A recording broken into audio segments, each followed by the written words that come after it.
এক ছাদের নিচে আজীবন বসবাস, 20 বছর হয়ে গেছে এদের সংসার, একদিনও মুখ ফুটে বলতে পারে নাই তোমারে ভালোবাসি। দেখেন বিশ্বনবী যে আই লাভ ইউ বলতো, তার দলিল শুনেন।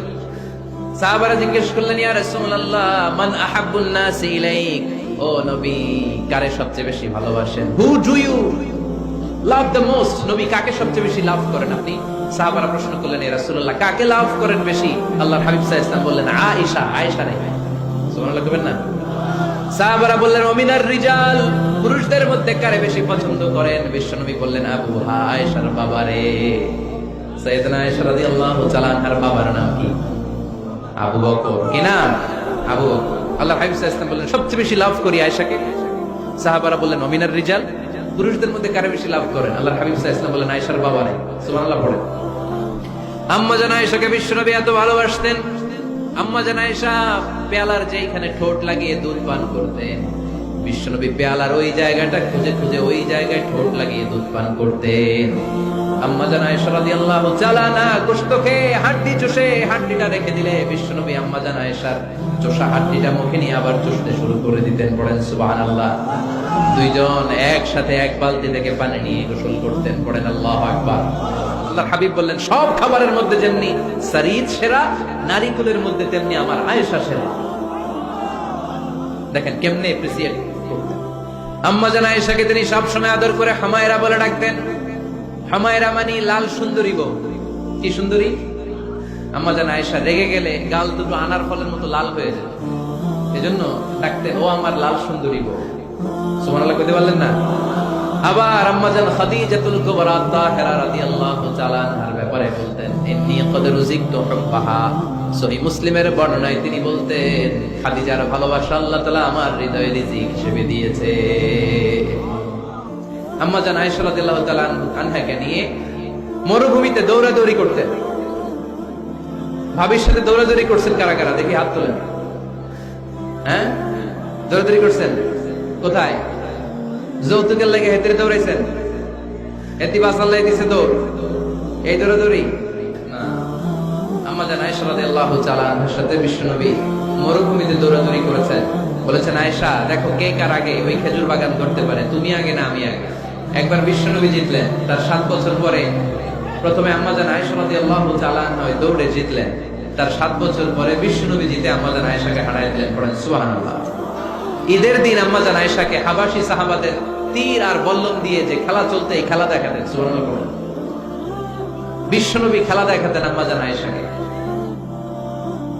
স্ত্রীর ব্যক্তিগত বৈধ কাজের স্বাধীনতা দেয়া। আম্মা জান আয়েশা রাদিয়াল্লাহু তাআলা আনহা বলেন, ওয়া কানা লি সাওয়াহিবু ইয়ালআবনা মাই। বুখারীর বর্ণনা, আমি যখন আল্লাহর হাবিব সাল্লাল্লাহু আলাইহি ওয়াসাল্লামের বাড়িতে বউ হয়ে আসলাম, আমার কিছু খেলার সাথী ছিল। আমি কাপড় দিয়ে পুতুল বানাতাম আর ঘোড়া বানাতাম, এগুলো দিয়ে খেলতাম। আমার সাথীরা আসলে রাসূল সাল্লাল্লাহু আলাইহি ওয়াসাল্লাম ঘরের পর্দা নামিয়ে দিয়ে আমার জন্য ঘরটা ছেড়ে দিত। সুবহানাল্লাহ কইতে বললেন না? আল্লাহর হাবিব সাল্লাল্লাহু আলাইহি ওয়াসাল্লাম কখনো বলতেন না, আয়েশা তোমার বান্ধবীরা যেন ঘরে না আসে। কখনো বলতেন না, আয়েশা আমি নবী মানুষ, তুমি নবীর বউ, তুমি কেন পুতুল দিয়ে খেলো? তুমি যেন কাপড় দিয়ে পুতুল বানাও, কেন ঘোড়া বানাও, এগুলো বন্ধ করো। কোনদিন বিশ্বনবী আম্মা জান আয়েশা রাদিয়াল্লাহু তাআলা আনহার পুতুল খেলায় বাধা দেন নাই, সাথীদের সাথে খেলাধুলায় কখনো বাধা দেন নাই। সুবহানাল্লাহ পড়ে। ছোট্ট মেয়েদের জন্য কাপড়ের পুতুল দিয়ে খেলাধুলা করা এটা জায়েজ, কারণ ছোট্ট মেয়েরা দেখবেন পুতুল বানায়, এটার দুধ খাওয়ায়, এটার জন্য রান্না করে, এটার গোসল করায়। এটাকে ছোট্ট মেয়েদের জন্য পুতুল খেলা জায়েজ রাখা হয়েছে এজন্য, কারণ তারাই কিছুদিন হবে এই প্রজন্মের মা। তাদের সন্তানদেরকে কেমন করে লালন পালন করবে তার একটা প্র্যাকটিস খেলার ছলেই ছোটবেলায় হয়ে যায়। সুবহানাল্লাহ পড়েন। স্ত্রীর চেহারার প্রশংসা করেন, যে তুমি সুন্দর, তুমি সুন্দরী, এরকম বলেন, খুশি হবে না? হ্যাঁ, তুমি সুন্দর তাই চেয়ে থাকি, সে কি মোর অপরাধ? কোনো অপরাধ নাই, ইচ্ছা মতো গাইতে থাকেন স্ত্রীর শানে গান, সব আসরে নাই। তবে শুধু স্ত্রীকে শোনানো যাবে, ভাবিরে শোনানো যাবে, শালীরে শোনানো যাবে, পাশের বাড়ির কাউরে শোনানো যাবে। দেখেন ইসলাম কত চেক এন্ড ব্যালেন্স। স্ত্রীকে আপনি গান শোনান, কোনো গুনাহ নাই, আছে শুধু সওয়াব। একটা থ্যাঙ্কস দিতে ভুলে যায়, একটা জাযাকিল্লাহ, আল্লাহ তোমাকে জাযা দেখ, এটাও বলি না। বউ তুমি অনেক কষ্ট করেছো, তুমি অনেক দিক সামলাও, আমি আর কয়টা সামলাই, তুমিই তো দেখো, একদিনও বলে না। আছে না নাই? তার রান্নার প্রশংসা করবেন, তার কাজের প্রশংসা করবেন, তার চেহারার প্রশংসা করবেন। এদিকে তাকান, বলবেন তুমি সুন্দরী, তুমি অনন্যা, তুমি সুস্নিগ্ধা, তুমি প্রিয়ম্বদা, তুমি সুহাসিনী, তুমি সুকেশিনী, তুমি সুভাষিনী, তুমি অসূর্যম পোষ্যা, মেঘ কালো কেশ, কাজল কালো চুল, হরিণের মতো ডাগর ডাগর, তুমি তোমার চোখ। আহা, পোলাপাইন খুশি হয়ে গেছে। আহা, আর মুখস্থ রাখতেছে, বলবে এগুলা। বিয়ে করে নাই কিন্তু এখনো। প্রশংসা পেলে নারীরা বড্ড খুশি হয়। যদি আপনি বলেন যে তোমার রান্নাটা আজকে অসাধারণ হয়েছে, দেখবেন আরেক বাটি আইনা দিতেছে, খাইতে পারতেছে না, এরপরে পাতে তুলে দেয়, আরেকটু খাও, আরে খাও না, আছে না নাই? ওই যে প্রশংসা করছেন, খুশি হয়ে গেছে তো। আপনি 10,000 টাকার বান্ডিল দিয়ে আপনার বউকে যত খুশি করতে না পারবেন, রান্না মজা হয়েছে এইটা বলে আপনি অনেক বেশি খুশি করতে পারবেন। আল্লাহর হাবিব সাল্লাল্লাহু আলাইহি ওয়াসাল্লাম কখনো স্ত্রীদের রান্নার বদনাম করেনি। সুবহানাল্লাহ পড়বেন না? আওয়াজ করে পড়েন সুবহানাল্লাহ। আজ থেকে স্ত্রীর সৌন্দর্যের প্রশংসা করবেন, কাজের প্রশংসা করবেন, রান্নার প্রশংসা করবেন, এপ্রিসিয়েশন দিবেন। পারবেন তো?